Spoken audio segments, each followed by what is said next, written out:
boleh nggak sih dok diceritain sedikit emang ada atau bener nggak sih boleh melakukan filler di area intim? Aman atau enggak nih? Tapi ternyata sekarang udah mulai banyak nih dengan keluhan kehidupan seksual dengan pasangannya gitu. Yang salah loh, banyak perempuan yang memperhatikan gitu. Oke.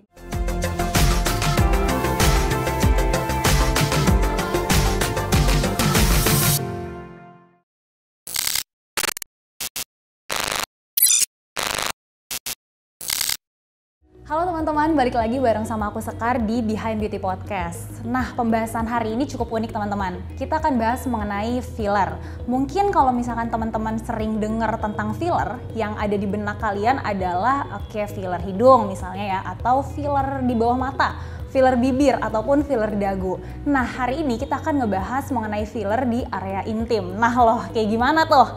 Nah, hari ini aku nggak mungkin sendirian, aku udah langsung mendatangkan expertnya nih. Di sebelahku udah ada Dr. Fania Aramitasari, dokter spesialis bedah plastik, rekonstruksi, dan estetik di Plastik Klinik Cabang Bendungan Hilir. Halo Dr. Fania, gimana kabarnya dok? Halo Sekar, baik, alhamdulillah. Alhamdulillah. Nah, gimana Sekar? Alhamdulillah juga baik dok. Nah teman-teman, for your information juga nih, kemarin Dr. Fania dan dua dokter di Plastik Klinik lainnya nih, Dr. Elrika Safira dan Dr. Natania Pudia, kemarin sempat jadi speaker di Inapras ya dok ya, kalau gak salah ya. Oh sebetulnya iya, dan filler juga sih itu ya. Pembahasannya juga tentang filler. Mungkin boleh nggak sih dok diceritain dikit sebenarnya Inapras tuh apa? Kemudian kemarin dokter tuh ngebahas tentang apa aja sih di sana? Oke, jadi Inapras itu adalah pertemuan tahunan bedah plastik. Sebenarnya tujuan ada pelatihan filler di situ bukan berarti untuk apa ya, menambah pengetahuan tentunya, dan kemudian sebenarnya lebih ke melihat filler di perspektif bedah plastik gitu, karena kan bedah plastik kan selama ini dikenalnya pakai pisau, bedah-bedah, berdarah-darah gitu ya. Tapi sebenarnya penting juga nih ada perspektif dari bedah plastik tentang filler. Karena apa? Kami tuh banyak sekali mendapatkan pasien-pasien yang mau operasi ke bedah plastik yang sebelumnya itu sudah melakukan tindakan non-invasif, nggak cuma filler ya, tentunya benang ya, yang sering itu filler benang yang itu akan mempengaruhi outcome operasi nantinya. Jadi sebenarnya tujuan dari kemarin untuk bicara di terapi kemarin itu adalah untuk memberikan pandangan nih, sebenarnya filler yang benar itu gimana sih? Filler yang menurut bedah plastik itu nanti tidak mengganggu struktur anatomi maupun fisiologi tubuh ya, di kulit itu gimana sih supaya nanti pada saat operasi itu tidak terlalu mengakibatkan komplikasi gitu. Oke, wah menarik dan sangat relate sama topik hari ini nih dok. Hari ini kita akan bahas mengenai filler di area intim dok. Ini pasti banyak, aku sendiri juga pas baca topiknya loh, ini emang ada ya gitu kan. Nah, boleh nggak sih dok diceritain sedikit emang ada atau bener nggak sih boleh melakukan filler di area intim? Aman atau enggak nih? Oke, memang mungkin banyak yang belum tahu ya tentang filler di daerah intim. Sebenarnya filler di daerah intim itu mungkin saya lebih sering mengerjakannya dengan fat graft sebenarnya, dengan lemak. Tapi bukan berarti tidak bisa dengan filler hyaluronic acid yang sering kita kenal ya. Filler yang biasa kita gunakan juga untuk wajah. Jadi filler daerah intimate itu sebenarnya tujuannya untuk labia. Jadi seperti kita tahu, organ intim itu ada labia mayora, ada labia minora. Labia mayora itu bibir vagina ya. Kemudian labia minora itu juga bibir vagina yang kecil gitu. Jadi memang ada dua bibir di area intim wanita.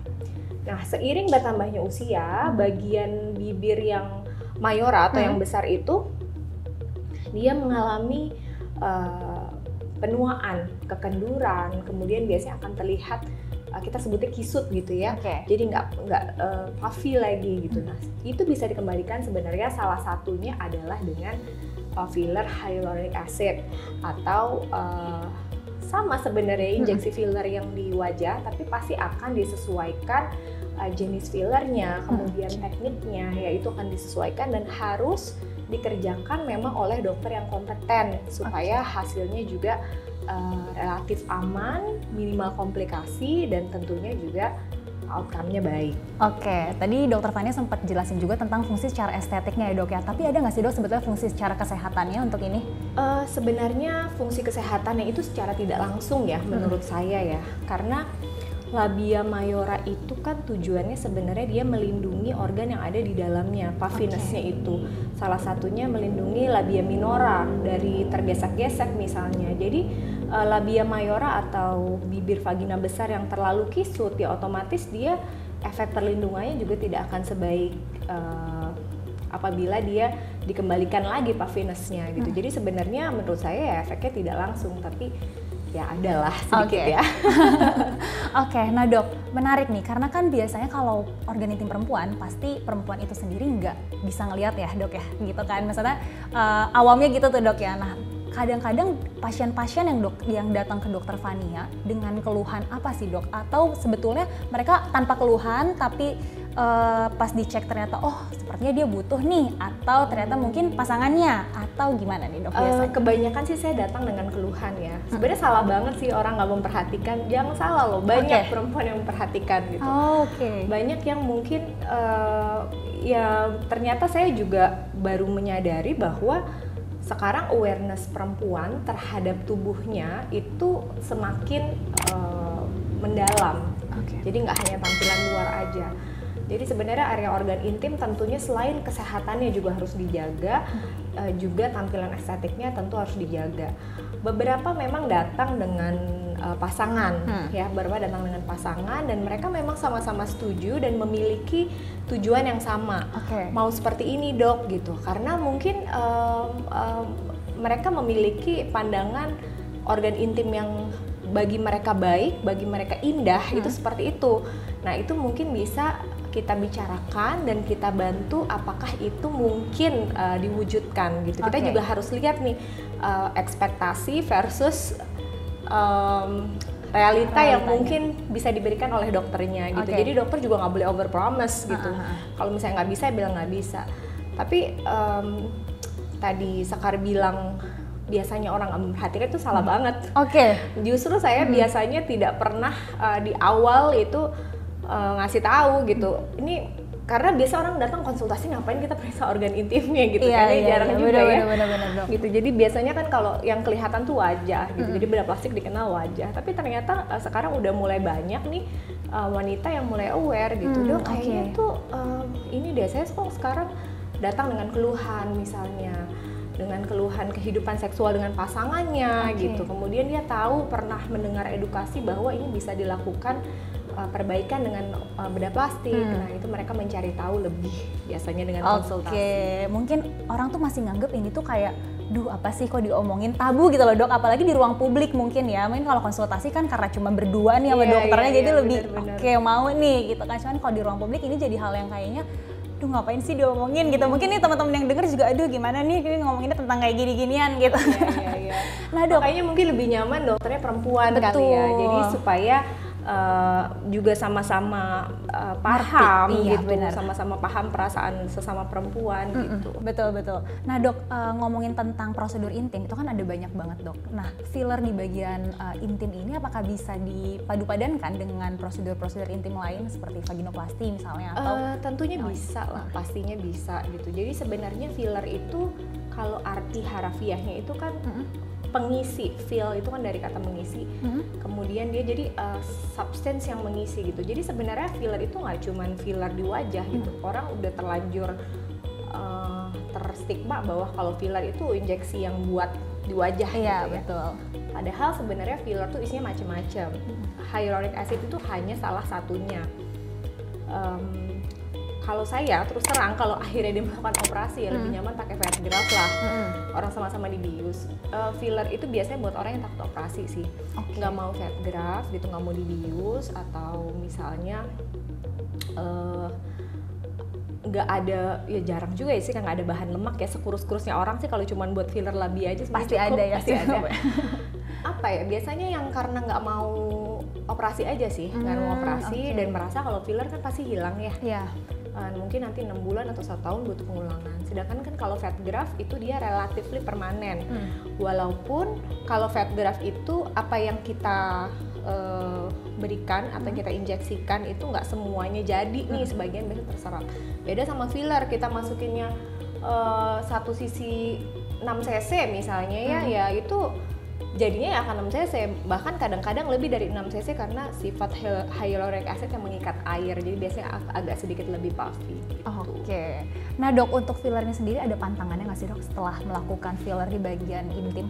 Pantangannya sih relatif nggak ada ya, paling nanti lebih ke bagaimana dokter tahu when to stop gitu. Kadang-kadang kita juga nggak boleh terlalu banyak memberikan filler gitu. Saya juga nggak terlalu setuju prinsip filler the more the better gitu. Oke. Karena menurut saya kalau bisa sedikit kenapa harus banyak gitu. Kalau bisa sedikit sudah memberikan hasil yang signifikan ya lebih baik sedikit. Jadi itu dia mungkin ya, dengan filler itu relatively no downtime.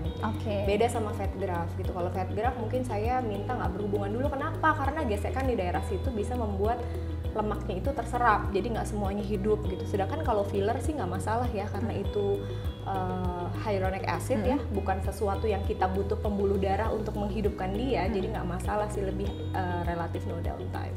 Oke. Nah dok, satu pertanyaan lagi nih dok, kalau ibu hamil itu boleh atau enggak dok melakukan filler di area boleh sih, tapi ngapain?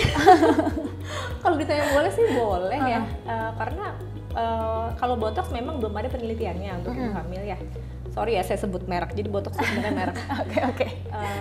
Tapi kalau filler sebenarnya selama dia yang ditakutkan itu adalah namanya disuntik pasti nyeri, khawatirnya kontraksi, itu aja sih sebenarnya. Tapi sebenarnya untuk substance yang masuk sih nggak berbahaya, nggak apa-apa.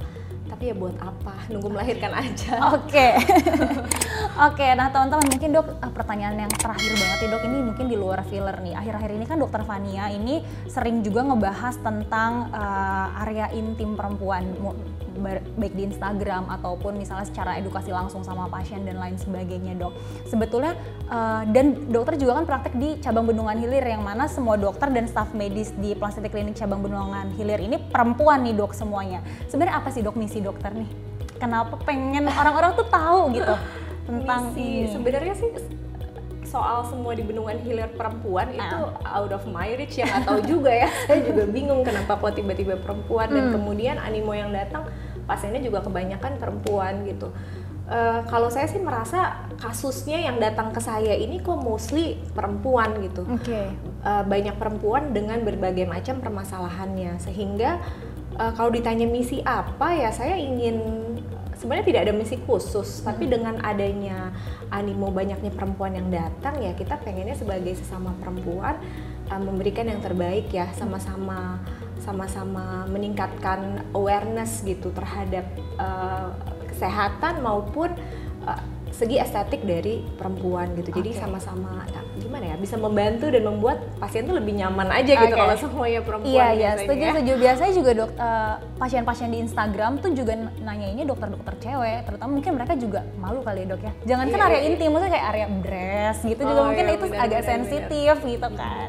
Oke, kalau kayak gitu, nah itu pertanyaan terakhir dok. Dokter Fania, terima kasih banyak sudah hadir di Behind Beauty Podcast. Semoga sehat selalu. Teman-teman jangan lupa untuk dengerin Behind Beauty Podcast di Spotify, dan jangan lupa untuk follow Instagram kita di @plastetik.klinik. Sampai jumpa di Behind Beauty Podcast selanjutnya. Dadah!